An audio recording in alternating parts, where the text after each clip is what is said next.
Hey, you guys, welcome to Regardless. I am so excited to have you here. Regardless is the go-to hub for tips and tools to keep you going, babe, reminding you that you've got this. Hi, my loves. Welcome back to Regardless. I am so excited for this episode because I have a dear, dear friend and literally my second mom. I'm not even kidding. I know. I feel that way too. I love you. Karine Shahar, she is an executive, ex-Apple, now founder and entrepreneur of Strategic Global Talent, which is a consulting and coaching firm. Did I say that correct? Yeah. HR, behavior analytics, consultancy. Yeah. Perfect. Yeah. And we met through, so crazy, a mutual friend. Yes. At an event at Neuhaus. Yes. And this woman got on stage and was able to share this tool that has literally changed my life and I know has changed so many of her clients' lives. And it's a behavioral analytics tool. And it's allowed me to really understand my behavior and how I operate and navigate the world with myself and also my relationships, regardless of them being romantic or even with coworkers, friends, and with myself. So I am so excited for us to sit down and talk about what this tool is. So am I. And how my listeners can use it to their benefit. Yes. Absolutely. Okay. Hi. Hi. Okay, so share with us a little bit more about how you discovered this tool. Yeah. Yes. I'll even go a little bit further than that. Okay. Give it to me. Which is just to say that I was pretty lost in my 20s. And, knew I was really good with people, knew I, was hardworking and had a strong work ethic, but was really lost. And eventually with time and experience and, the time in your 20s to kind of try a lot of things, fail at things, I discovered, that HR was actually my thing, which sounds kind of funny because it's a tough job, but I actually really loved it. And I loved making impact on people's lives every day, even if it was a really small thing, but giving them a job, that's a big deal for someone. So it's been 25 years now of working in HR. I know I'm aging myself a little bit, but and about 15 years ago, I was working for Apple's ad agency, and we were scaling really, really fast. And we went on this hunt for a behavior assessment to really help us support our people, manage our people effectively, and really hone in the team dynamics to see what were the unhealthy patterns that were created from the group, what were the good patterns, and how we could really kind of fix and tweak to keep the team always at its top performance, but ultimately really keeping morale high, right? Because it was a really intense environment. At the time, Steve was alive, so it was 25 ads a week for Steve Jobs, which was an incredible experience to be a part of, but obviously intense. And I took my role of really taking care of people as best as I could, really seriously, and it was a tool that really helped. And since I kind of have become addicted to it, and use it in everything. And I've used it with many different startups just to help them understand who their leadership is, who their teams are, how to get the best out of them. Also, sometimes to determine you've hired all wrong. Yep. And then just creating self-awareness, because awareness of yourself and awareness of others allows you to be intentional and thoughtful in the way that you work together. And also, for me, hones in on this thing that I live by, which is acceptance, right? Accepting people as they are, accepting yourself as you are, not shaming yourself for who you are, and then figuring out a way to kind of hone in on that and thrive, right? Because if we're playing into what makes us happy and brings us joy, we're thriving, right? And then also breaking patterns that don't serve us, right? So when I can understand that I do a certain thing and that's just who I am, but that doesn't serve me, instead of analyzing myself and thinking about my daddy issues, I might just go, well, I have a tendency to do X, Y, and Z. I'm going to stop doing that, right? It's just a simpler way of processing things in the moment as well. I love it. I love it. That's my little summary. Love it. That's super helpful because I think it lays the land for everyone listening of what it is that you actually do. Because I know that we used a couple of big words there. Yeah. Just saying. Yeah, no, 100%. No, it's super helpful. And even when I first met you, there was something about you that I was whoa, I feel like we've known each other in a different lifetime. Yeah, 100%. Yes. Crazy. You know when you meet those women and it's yes. no, we're family already. Instant connection. Yeah. And also to see your abilities to so easily and quickly and effectively read other people and how they operate the world and where they get stuck and how they get stuck. Like, you did this at an event in real time. And I'm like, I need to know this woman. Seriously. Yeah. And our first talk together, and I kind of want to set the stage up for everyone listening out there, but I got on a Zoom call with Karine when I was in my relationship. Yes. And I was like, Roman, like, you have to do this with me. Yes. And he was like I'd be down. So I had like the first 45 minutes and you did my behavioral analytics on me. Yep. Which was so helpful. Yes. And it all made like.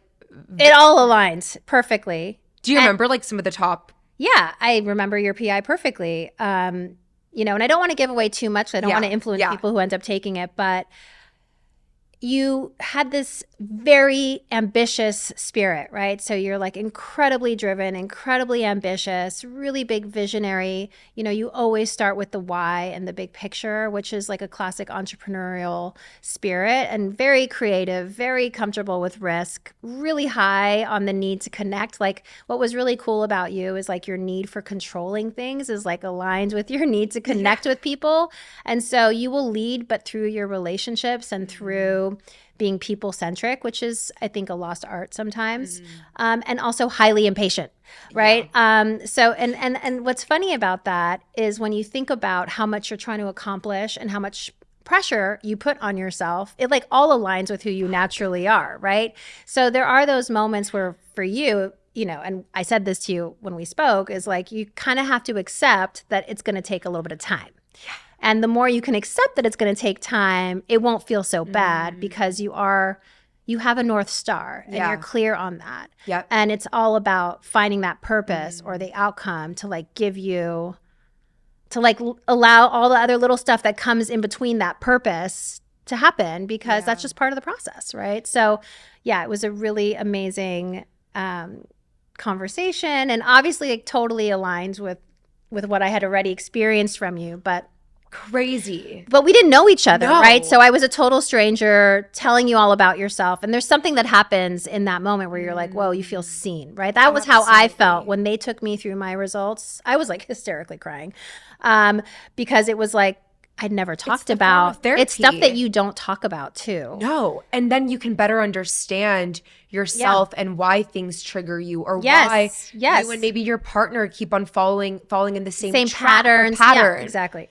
And then you did my ex-boyfriend, and I'm like, okay, this makes sense. Yes. But it actually allowed me throughout our process of being in a relationship to better understand him and how to communicate in a way that he would like receive it and understand where I was coming from and vice versa. Yeah. Well, because you were completely different, right? Yeah. And I'm okay with that. I think, you don't want to be exactly like your partner. That's a little uninteresting and boring, but and that leads to other challenges, right? But ultimately, it was just to allow you guys to find that way to compromise, and also again to not personalize the things that he needs, right? Because he's his own person with his own natural behaviors, and so that way, instead of like making it about ourselves, which is a natural thing to do, and a lot of people do, you can be like, no, this is just who he is. This is what he needs, and has nothing to do with me. And again, like we come back to acceptance. Of like, okay, so now I can say to him like, oh, I need this from you. And I know that I'm asking for a lot, but like today, this is how I need you to show up for me. And you can be really specific about it. The other thing that the test does, which we didn't talk about, is it measures your adaptation, right? So how you were adapting to your environment. And I don't know if you remember that part, but you were basically in this job where you were unhappy. And it was showing that it was impacting like your drive and your confidence. And I think that's also part of why the tool that I use is so powerful, because understanding who we naturally are and how we're adapting to our environment is like, it allows me from a data standpoint to immediately see like, oh, here's the gap. Whoa. And this is what's so frustrating. And as a human, we don't think about ourselves that way. We don't think about like how I'm adapting. We're just doing, we're living. That's what people do. But we don't always think about what's that impact on me? Like, oh, I'm a really social person, for example. And if you put me in front of a spreadsheet 40 hours a week, I would go into a depression, right? Absolutely. I mean, not literally, but I would probably be really unhappy. I would feel unsatisfied, and I would wonder why. What is it? Like, I have a great career. I'm making great money. Like, no, actually, no, you need human connection to thrive. So Wow. I think that's what I love about this. And then also, it's so quick to take, right? Absolutely. You took it in like 5 minutes. Okay, question for you. Yeah. Because I know we spoke a little bit about my experience with it. I want to Yeah. learn about your experience. Like When I did it? Yeah, like, and how has it allowed you to better understand yourself and your Yes. relationships? Yes. And like when you talk about adaptability, like how did you use it to increase happiness, success, livelihood in your life? Yeah, that's a great question. Like your personal journey. Well, my behavior is much less extreme than yours, I would say. Like you have a very pronounced profile is what we call it, right? Like you were consistently always this way. And that's a beautiful thing. Not everybody has that. I'm quite adaptable, actually. And my two consistent drivers in my disposition are that I'm impatient and that I have a need to connect. And those are, so it's basically like connecting and getting things done. Yeah. But then my control and my formality are situational, which means that I have like actually 4 or 5 different versions of me depending on the situation. And I kind of just didn't understand that about myself, that actually I always thought I was in response to others, right? Oh, this guy needs me to behave this way, or my boss needs me to communicate less.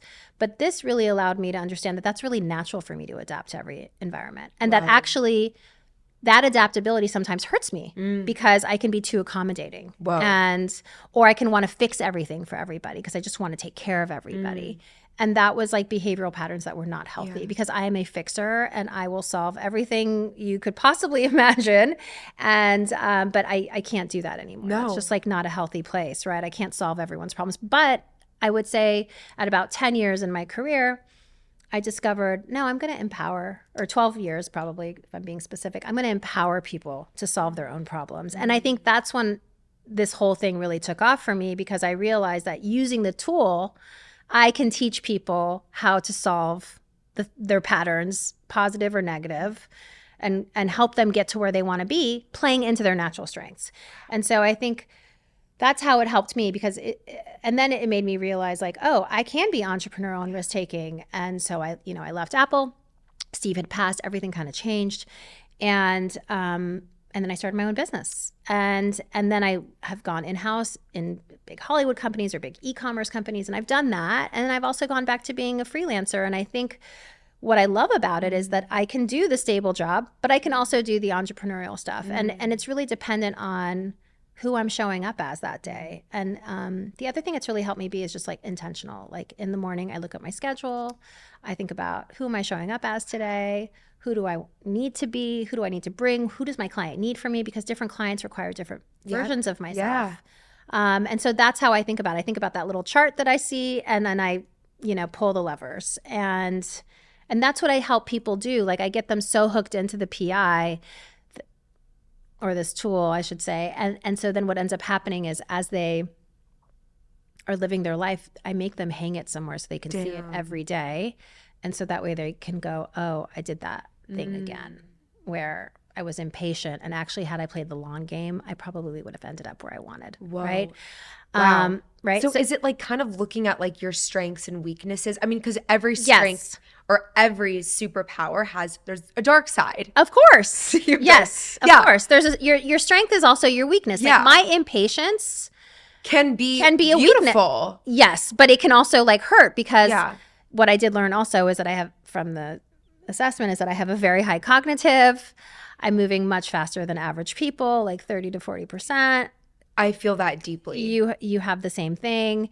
And so what happens is people are like, God, this woman is moving too fast. She needs to slow down. Like, and I'm, already like 20 steps ahead, right? So what I learned, and I would say the biggest thing I got out of it the last 10 years, honestly, since I did it, is I am okay with the long game. I am okay with not solving it right now and kicking the can down the road. I've learned that actually sometimes rushing it, forcing it, controlling it ends up going completely the wrong way. Do you know, is it because the tool it's a forecast of if you are leaning too heavily into the dark side of your impatience, it actually is not good for you. It's not going to serve me, and I'm not going to end up getting the outcome because when I'm in that low patience place, I'm just too reactive. Got it. Okay. Right. So it's like, I know this is kind of overused, but I've learned to respond versus react. Right. Got it. And so sometimes that means like I need to write a nasty email because I need to get it out. but I'm obviously not sending it.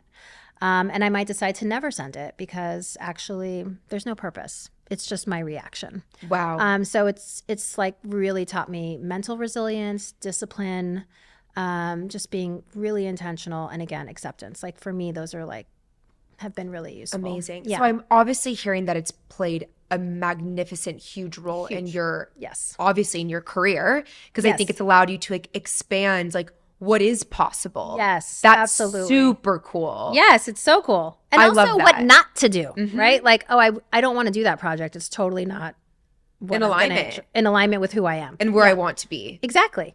Amazing. Yes. Curious, how has it improved your relationships? Oh, God, so fun. And like beyond career, like when it comes to romantic, because I know a lot of 20-something women like dating, relationships. I think that this is something that is game changing. I mean, it was for me.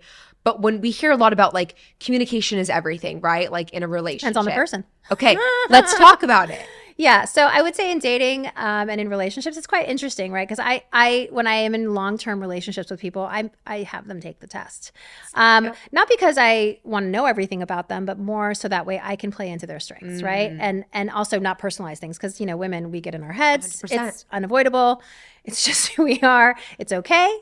But it's what happens, right? So I think for me, like as soon as somebody takes the test, all of a sudden I'm like, oh, he just needs his alone time. Like it's not about me. He's just like a really independent person. Or if like, say it's just moving too slowly, like maybe he's high patience, you know, high patience people, they're methodical and meticulous, but they move much slower than me, right? Whoa. So I would tell you, me and a high patience person, I don't know. That might be too big of a stretch for me on a day-to-day basis, right? I did it for my kids too, right? So that each kid I can manage. But I think in relationships, it's incredibly helpful. And I do marriage. I've done marriage counseling, not from a place of some expertise, but purely just looking at the relationship from a data standpoint and then creating rules and commitments to each other. Like, you know, I had a husband who like didn't want to talk that much and a wife who wants to talk all day long. And, you know, we made rules of like when they ended up having a meeting on a weekly basis where she could go through her whole list of all her stuff because on Sundays he finally would have the capacity to like really engage on that stuff. Wow. And then she would get what she needed. She knew that on that Sunday she was going to be able to ask all her questions. So she felt satisfied. And then when he'd come home from work, they'd just have fun together. And, you know, their relationship got a lot better. And then we just created a bunch of like rules to stick to, and then you stick to them because it takes 3 weeks to start a new habit, right?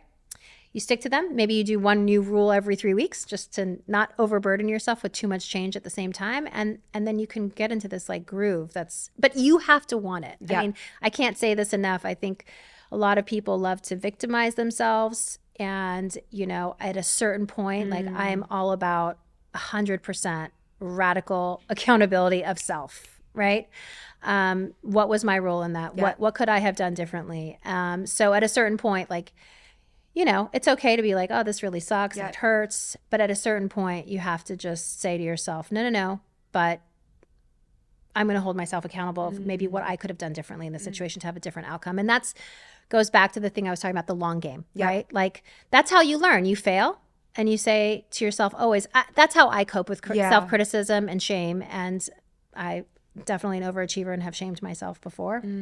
But I have spun that now into what's the lesson? Whoa. And then I carry that lesson with me and I take it really seriously, which is like, oh, that's that time. Don't do it again. So I have a question because I can relate with like the long game because I'm extremely impatient. What do you mean by what's the lesson? Like when you don't hit a certain mark or a goal, like can you explain that a little bit more? Yeah, I mean, it could be that you at 26, you know, were like, oh, by now I'll have met the man of my dreams. I'll be at this place in my career. And I'm going to be making a ridiculous amount of money, which is totally not realistic either. And so there's like this thing where I think in your 20s, and I did this to myself too. I like was obsessed with finding my guy. I was obsessed with being successful in my career. And what would happen is when I didn't get those things, I would shame myself. Like I did something wrong. And I just think your 20s are a time of like self-exploratory and so like, that guy that you thought was going to be your husband is not your husband. But man, I learned a lot from that relationship and I know what to avoid now. Like, you know, we'll do the PI for the next guy. And, maybe I'm going to be honest and say, hey, I don't know about this guy, Skylar, I don't know, we'll see, but maybe not. Maybe it's also just learning about someone's behavior too. Yeah. Like not everything has to be about the tool. It can also just be like, are they somebody who's always in control or not in control? Is this somebody who has trouble having hard conversations? Is somebody, there's ways to like analyze people. Absolutely. In an effective way just by watching them. Right? I have a question. Yeah. Okay, so this is like a very popular buzzword, which is like love languages, right? Yeah, love languages. Yeah. Okay, question. Yes. What would you say is the difference between a love language and like a behavioral analytics tool? And like when do you that's interesting. leverage the different tools that are accessible to us, right? Like there's so much shit out there. It's like when do you know when to be like, oh, it's because he's avoidant? Like, I think we rely way too heavily on that. Yeah. I'm just going to keep it real. Yeah. Because there's a lot of other things at play. Yes. And it's just because it's a trend. But like, I am curious to hear from an expert what you have to say about love languages and then the difference between that and the behavioral analytics tool. Okay. So first of all, behavior analytics is 50% of who you are, right? Okay. And the other 50% is like life experiences, gender, where you grew up, cultural nuance, right? Like who your parents are. So that impacts how your behaviors play out, right? Your value system. Okay. You could be like a high control person, and be a terrible person. Yeah. Right. Mm-hmm. But in other people, you could be a high control person who's like ambitious and is for good and doing all these wonderful things. Right. So values play into how your behaviors play out. So that's like one like crucial part of it. Okay. Then, oh my God, I totally Love languages. Love languages, yeah. So then the love language thing is interesting, right? Because depending on someone's behavior, you could maybe guess a little bit what their love language is, but I still think it's like a separate thing because it's all dependent on how you grew up, right? So, maybe like it's quality time, or I know for me, I'm every love language. I want it all. Me too. I know. Me I too. want it all. It's all even, which I thought was really that's interesting. Which I thought was really for funny. Sure. I don't care about gifts. Gifts is like I don't care about gifts, but the other four all equal, which I thought is interesting. But the thing with the avoidant, the attachment styles. Oh, sorry. Now I'm getting myself. No, confused. you're fine. But love language versus attachment. But styles. I think about the attachment styles, and this is my perspective on attachment styles. I can be all three depending on the person I'm dating.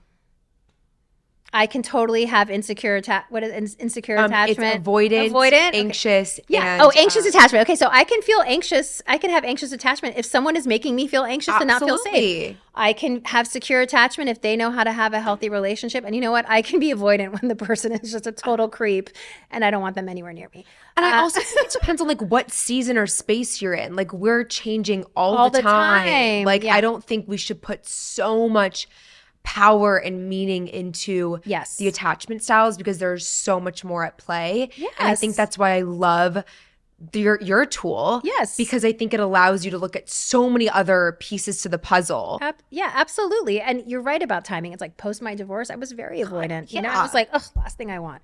So I just think, for me, I don't like to live in a box. I would just say I like the nuance. That's why I love the behavior assessment because it just helps me understand that like just because I would react a certain way to something doesn't mean the other person's going to react the same way I am. And I think love that. No, but it's a big point, right?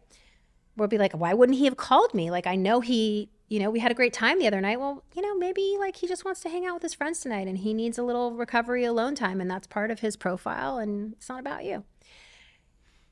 It's interesting because I think it's so easy to make it about us, right? Like especially when we really like someone and it's like how do we realize that this has nothing to do with me? Yes. This is a him thing. Yes. And sometimes the best thing that you can do is just to realize that it has absolutely nothing to do with you nor your ego. And honestly, that's really freeing in a way. It is if you can accept it. You don't think a lot of people can accept that? I think it just takes practice, like everything. I read a great book. It's called Radical Acceptance. I would highly recommend. It repeats itself a lot. So like you can skim through, but incredible book. And I've literally implemented it into everything that I do. And it brings me a ton of peace. But I think it's practice, right? Like we're going to regress. I might make it about myself one day, you know? And then, you know, a couple hours later, I'm like, okay, it's not about you. This is his thing, whatever. But I think with age, you have time and experience and you can practice. And you also start to question yourself. You should question yourself a little bit. Like, why am I upset? Why am I attached to this person? Like, I've gone on 2 dates with him. He's a stranger, right? Yeah. Like, I often tell my girlfriends when they're like getting caught up in like the new guy, I'm like, he's still a stranger, you know? So just remember that. And so I'm like that. I find these like little lines that help me. Yep. Right? Which is like, oh no, he's a stranger. You don't know him. I do the exact same Yeah, thing, and I'd say the same thing to my girlfriend. It's like, Yeah. you guys don't know each other. Yes. You just met. Yes. Dating is to get to know each other. That's exactly right. Because we create this huge idea and fantasy in our head about who this guy is when we don't even know him yet. And then we start to attach our worth, sense of self Yes. to this person Yes. that we don't even know. And who knows if his behavioral chart is like totally, you don't even know. Yeah, you don't even know. I mean, the best thing to do, and again, it comes down to like time, self-worth, self-love. If you can focus on what's best for you, you tend to make the right decisions for yourself, you know? But I think, you know, we don't always listen to our gut. And our gut is there to serve us, you know? And we might know like, oh, this guy's never going to be like what I need, but I really like him and I need the distraction and it's kind of fun. You know, but like when you're in your 20s and you want to have babies, like you don't have that much time to fuck around, you know? I hate to say it. I mean, but it depends. But if you don't want babies, then it's like, oh, just have a blast and like, don't even worry about it. Then it's just like a life of romances, you know? So I just think like when you're in your 20s, there's just this huge, huge pressure. And for women, it's so real because we have that biological clock and that is real, right? Yeah, sure, you can freeze your eggs and you can do those things, but like having kids past a certain age is like exhausting. And you become in your routine of just self, which is also beautiful and wonderful. And I celebrate that. I have tons of friends who don't have children and they're living their best life. But I just think like we have that pressure. Yeah. 100%. And that just adds this extra layer. But then it's like, because we're pressuring ourselves and we're trying to control the thing and I'm trying to find the guy and he's got to and he's got to, what is it, the guy in finance and whatever. But you realize that you're pushing that away even more because you're not focused on yourself. You're focused on what you want. And so you get stuck in this want versus just being like, I'm going to live my life and I'm going to create space for everything. My career, my friends, leaving the house. I just read this funny like dating thing that was like, you need to leave the house. Yeah, I need to leave the house. But it's funny, right? Yeah. So like get out there. And it will all come. Like actually the less you focus on it and the more you focus on the things that are good for you, it all shows up for you. The universe rewards you actually. And I know it sounds so woo-woo, but it really genuinely works. True. And I think the more that you get quiet and you listen to yourself and you understand yourself, the more you'll actually understand what it is that you want. Yes. And I honestly, truly believe that the universe, God, source, like hears our whispers even when we don't know. And those whispers can be action. Like even today, I went to Cafe Lux and I saw this guy sitting down with his dog and I've seen him get coffee there every single time I'm there. And I'm like, it's a sign. Like, and so I'm like, you know what? I'm going to introduce myself because this is just crazy at this point. And so I went up to him. I love that. And like, we started talking, but I'm like, it's because I opened myself up to a possibility of connection. It's because I got myself outside. Yeah. It's because I'm leaning into my strength of connection. Yeah. It's because I understand the way that I operate and I just leaned into it today. And also you have nothing to lose. Like my mother always taught me, you lose nothing by asking. You lose nothing by trying. You know, I was just having this conversation this morning. I don't want to have any regrets in life. You know? Yeah. So like even in your relationship, it's like if you feel like you needed to call and you needed to talk it out and you needed more and you it's okay. I mean, obviously don't be a psycho and call 20 times in a row, but like there's a balance. But I always tell people, like, if you feel like you need to keep trying this relationship, then you're not done with it. Like, if you're not strong enough to walk away from it, then there's something that you still need to repair and solve. And that's okay. There's no shame in that. I have to ask you something. Yeah. This is super interesting. There's this idea of like, I think especially in our 20s, there's so much noise and different people's voices and opinions surrounding us all the time. And that's been kind of debilitating for me recently. I kind of had a breaking point where I'm like, what the fuck am I doing? Like, where is my voice? And now I know what I'm doing, but it was like a moment. No, I had a moment. We all regress, okay? Yeah. I was just like, I can't any longer. Like, I'm cannot. And it's probably burnout as well. But I had like 100%. a moment of that. And recently I'm like, oh my God, why is it that I'm so loving? Why is it that I'm so sensitive? Like, why is it that I want to have this final talk or whatever it is? And like, I'm the same way as you, where it's like I put a lot of pressure on myself and I shame myself and I guilt myself for not being strong. Yeah. I it's like, feel about are those thoughts and pressures and self-imposed pressure, like is that correlated to my chart? Like where is that? Yeah. Absolutely. Yeah, because you're so ambitious, right? Like you're so driven, right? And it's like this relentlessness in you. And so for you, it's like you're unstoppable. And so when you believe in yourself at the level that you do naturally, you have great parents who gave you a lot of confidence, which is amazing. It's hard to kind of give up on something. Yeah. That's the best way I can say it. Why? Oh, and then I get annoyed about that. Yeah, because relationships have to be mutual, So how do women like who write like want to understand their own behavioral chart and also their partners? Yeah. I think, it's a super powerful tool, but also in order for it to work, do you think that both people will need to want it to work? Yeah. I look, everybody, everyone has to, like, both people have to want it to work. You can't just be, anytime a relationship is imbalanced and one person is pulling and the other one's like, it's never going to work. Okay. Balance is the most important thing in a relationship. Obviously there's ebbs and flows, like someone's giving more than the other because someone else is dealing with something that happens. But ultimately both people have to want it and both people should be doing the work. And then the behavior analytics is great because it just creates this acceptance, right? So also like some people are like, he's just like, never goes to bed when I want to go to bed. Well, you know what? Maybe he's somebody who doesn't need a lot of sleep. I can see that on the profile as well. Okay, well, it's not about you. He just doesn't want to go to sleep when you want to go to sleep, right? So I think for me, it's about figuring out like what are the things, especially in a relationship, like what are the trade-offs? Life is a trade-off always. Yeah. You're never going to have, that's another thing, you're never going to have everything you want. It's impossible. Life doesn't work that way. There's always, and we notice it, like, oh, my career's going great, but my relationship sucks. Or like there's always going to be something. So again, I go back to accepting that there's always going to be something. Life is suffering, the Buddha says, right? It's not wrong. Yep.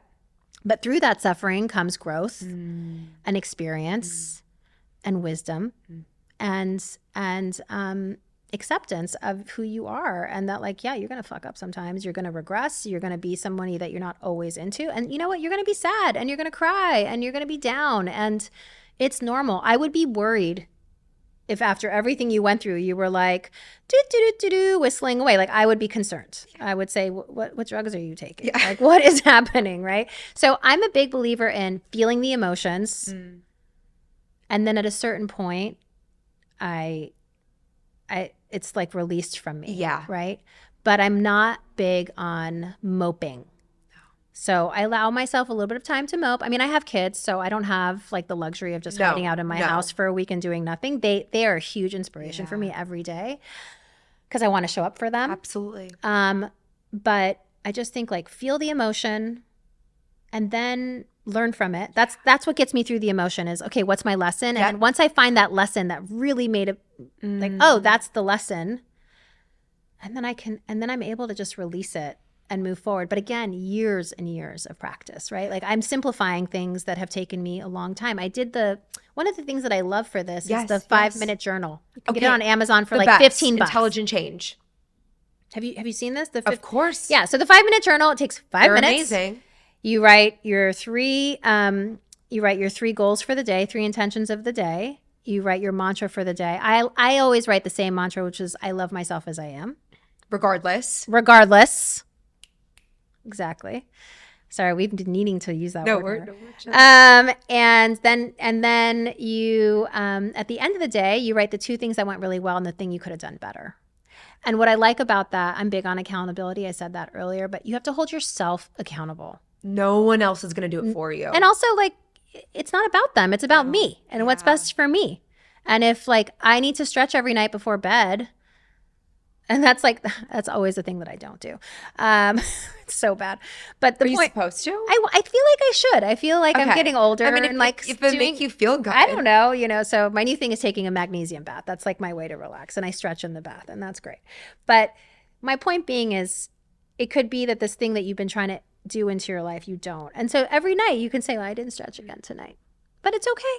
Tomorrow I'll try again, right? Regardless. And that's what I love about this little journal. It takes me 5 minutes. I set my intentions for the day, and I don't know what it is, but the second I write it down, it happens, if not better. Yep. It's it affirms it. It affirms it. And I think it's also a super beautiful moment to have with yourself, and also to appreciate what you do have. Yes. What is working. Yes. Because we do deserve that. And it's easy. I'm big on easy. I'm big when you're trying to change, just make it simple. Yeah. Like, oh, I want to start going to the gym. Okay, start with 2 days a week. Next month, start 3 days a week. Like and this is another thing that happens in your 20s. You're like, I got to do it all like in a week. Actually, you don't.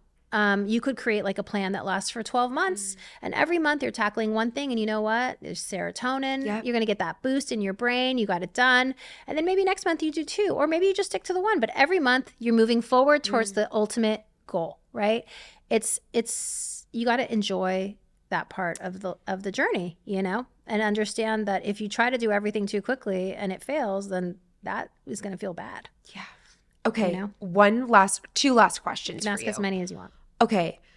So let's say someone was obviously wanting to take some sort of behavior or personality test for free. Yes. Are there any sort of resources out there that you recommend? I mean, you have tons of stuff. You have like strength finders, and you have tons of different tests that you can do for free. I would say like that's cool. Yeah. But personally, I want someone who's interpreting for me, because I think if you're going after impact. Yep. Like there's some people, I just take them through one session. I spend an hour with them. We spend the first 30 minutes on the results, the second 30 minutes on their plan, and I barely ever talk to them again. But they're off and running.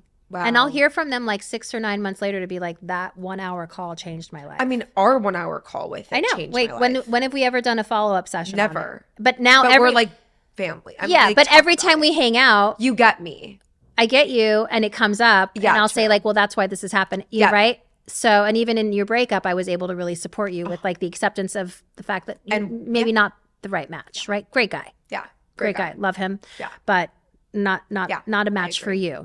You're a big spirited woman, so it's going to take a special man who can keep up with that. Where are you at though?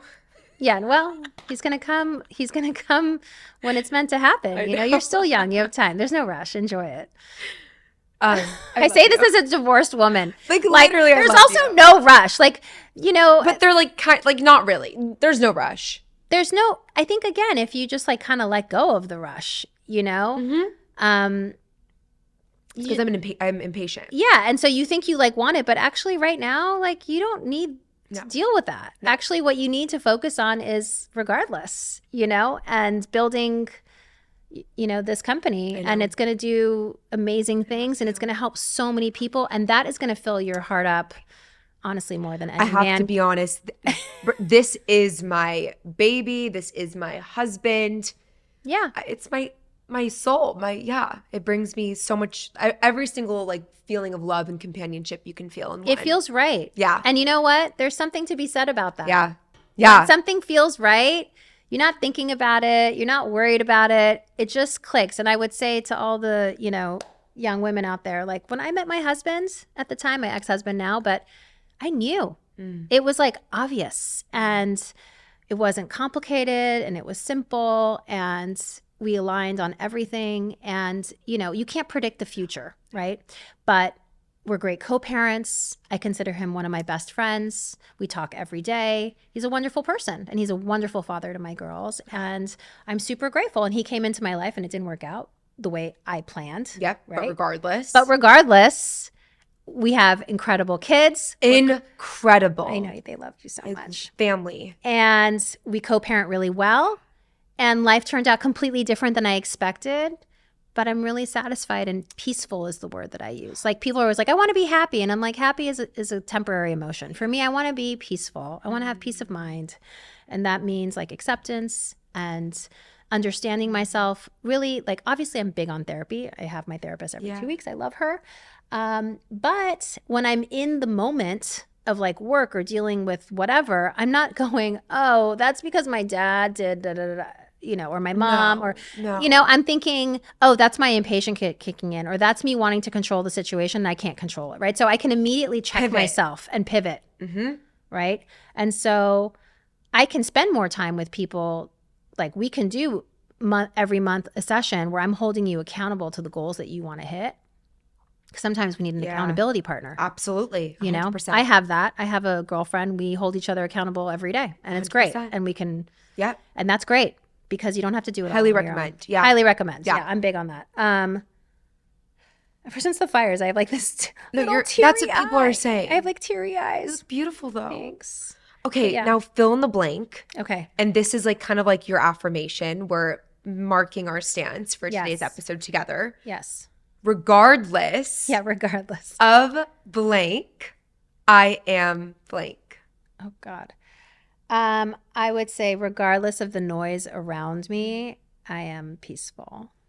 Yeah. I want to do this. We could do this all day. All day. New episodes drop every Monday on Apple Podcasts, Spotify, and YouTube.